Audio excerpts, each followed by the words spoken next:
Would you please shut up? Would you please shut up? You think you're better than me, Craw? I'm a free woman. You're a free woman. But I might be your prisoner, but I'm a free woman. If you're my prisoner, you're not a free woman. That's what prisoner means. And you think you're free? You swore some stupid oath, and now you can never touch a girl. It was my choice to say the words. So you don't like girls? Of course I like girls. But you chose never to touch them. That's the price you pay if you want to be a man of the Night's Watch. So instead of getting naked with a girl, you'd prefer to invade our land? Invade your land? Wildlings raid our lands all the time. Some of them try to kill my little brother, a crippled boy. They're not your lands. We've been here the whole time. You lot came along and just put up a big wall and said it was yours. My father was Ned Stark. I have the blood of the first men. My ancestors lived here, same as yours. So why are you fighting us?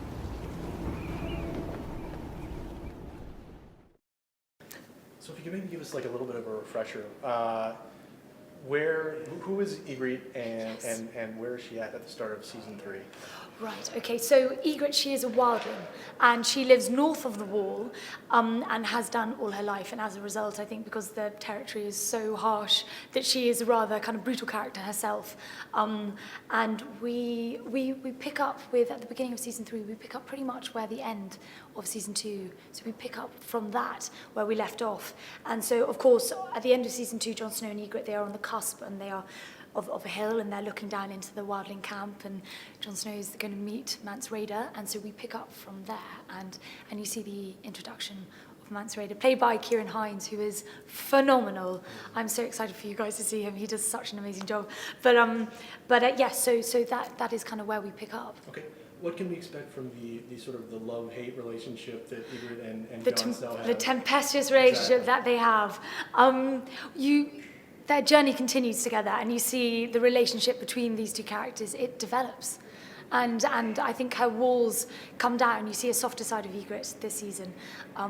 She balances that out with her ruthlessness as well. But yeah. Going back to before you became involved with the show, how did you become involved with the show? And did you know you were going to be shooting in Iceland so much? I didn't. But then again, if I had done, I still don't think I would have said no. How did I become involved? It was a simple process whereby it was another audition. So my agent rang me up and he was like, I'm going to put you forward for Game of Thrones. And at the time, I was unaware of the season. I think the season was running.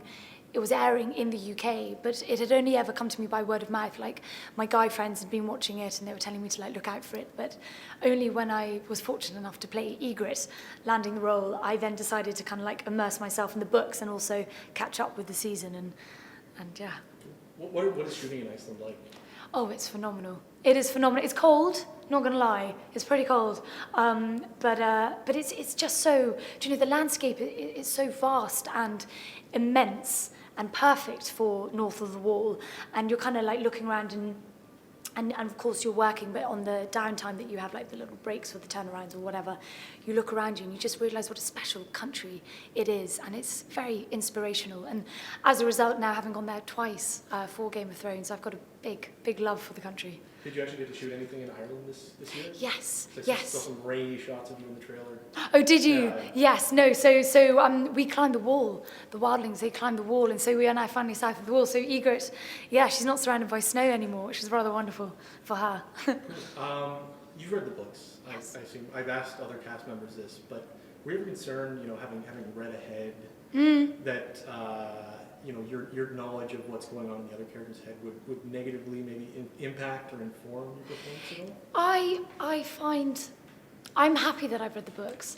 I feel that that it does feed you as an actor. I feel that I've immerse myself into Ygritte's world far more so, obviously the scripts are beautifully written and incredibly intelligent, but there's so much material with the books that it's wonderful to kind of colour the character in the back of your mind, whether it's conscious or subconscious, it's still there and you can tap into that. And certainly with approaching Ygritte for the first time for season 2, one of the main lines that stuck with me in the books was the fact that she's described by George Martin as being wildling to the bone, and that definitely helped me, and to try and portray this kind of brutality in her as well, and the fact that she is a hunter and a killer. And so I like the fact that I've read them, and I don't feel that it hinges in any way, but also I'm a bit of a geek. I love the show. I'm a huge fan myself, and so I want to know what's going to be happening to every character, and the plot lines is just so diverse in their own way, and each character is that you can't help but get excited and kind of itch to keep on turning the pages. You mentioned Ygritte is wildling to the bone. Yes. What about Jon Snow and Ygritte's relationship, other than the fact that they've just been sort of stuck together? What about it, do you think, what is it that sort of attracts them to each other? For Ygritte, from her perspective, I think that, Jon Snow's a complete mystery to her. I don't think she's ever come across anybody like him in her life. I think that you've got Jon Snow, and then you've got all the other wildling men that she's ever had a relationship with before or ever come across. And, Jon Snow he takes himself so seriously. And I think that amuses her and also intrigues her at the same time, and she loves antagonizing him and teasing him the way that she does, and I think that she derives a lot of pleasure from that. So I think at the beginning it does start off with frustration but also intrigue, and we see that develop through season 3, and I think that her barriers do get broken down by Jon Snow through time, and yeah, you see this relationship flourish. What's been the biggest challenge for you with the role, do you think? It's learning archery, I think, and climbing rather wonderfully. I mean, it's never happened to me with a job before, but I kind of learned a new pastime, and we had to do some rock climbing and ice climbing for some of the scenes. And so that was, that was fun. It was challenging, and it wasn't difficult at all, but it was very enjoyable. You mentioned you're a book reader. Yes. Anyone who knows the books knows that this season is full of unpleasant surprises. Indeed, yes. It's a good way of phrasing it. Yeah. Do you know if we can expect any of that in your particular storyline this season?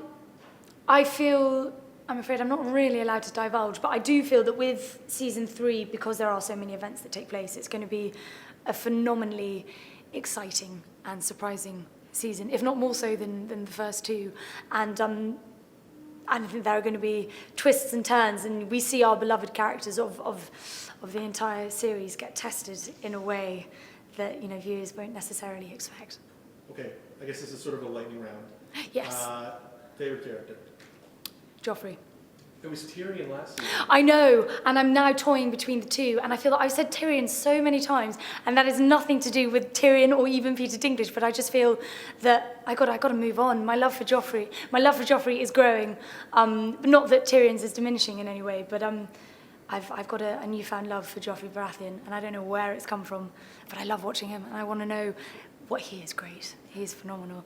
I'm so intrigued in what's going to be happening with him. Favorite new wildling character? You've got Kieran Hines, you've got Mackenzie Crook, you've got Christopher... Hivju.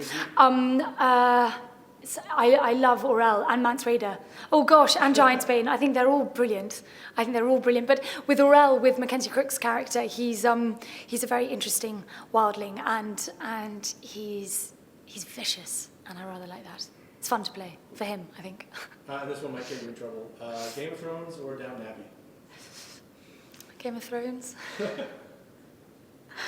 Game of Thrones. Okay, fair enough. And I guess lastly, the name of our site is dorkshelf.com. Okay. So we always like to know what people collect. If they Right. collect anything, if they have a shelf in their home, or they have some sort of interesting or unique sort of something that they show off when people come over. Do you collect anything? No, I used to collect stickers, but my God, that was years ago. That was maybe when I was about 7. I don't really collect anything now. Oh God, that's really boring. Do I get like a minute to think about this? You haven't like anything from the set you brought home or something like No, I haven't, but I think I might be giving away a spoiler if I do say something. We can believe it. Yeah. I think I will. I definitely would like to, if whatever way the character goes, I would definitely like to take a memory from that. But at this moment in time, I haven't got the. I haven't been able to as yet. Fair enough. Oh gosh, I'm sorry. I feel like I'm being backed into a corner, and I don't want to say any spoilers or not. Yeah. That's great. I'm sorry I don't have a dork shelf. God, how Well, boring. now you can work on it. I think I shall. I think I shall, because that has to be the most useless answer in the world. I think Kit Harington told us he collected, like, what was it? What did you say? I can't remember. It was little frogs. It was that interesting. Yeah. No, it was years ago. Okay, little frogs. Well, I do love penguins. I have a big love for penguins. And I have a few of them around the house. Yeah, no, they live in my bathtub. I got pictures of them, and I kind of keep... whenever I find a penguin, so whether it's going to be like a pillow or a little picture or anything like that, I love the little momentums that you can get from them. Look at that. In my panic, I couldn't think of anything, but now it's come to me. Cool. Thanks so much. Thank you very much. Thank you. It's been a long time, my old friend.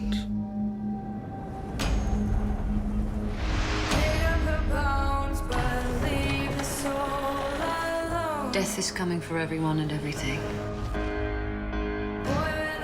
A darkness that will swallow the dawn. But the night is dark and full of terror. You're not half as clever as you think you are. Still makes me more clever than you. Show them how it feels to lose what they love. I'm going to light the biggest fire the North has ever seen. Everyone is mine to torment. There's a beast in every man, and it stirs when you put a sword in his hand. I want to fight for the side that fights for the living. Did I come to the right place?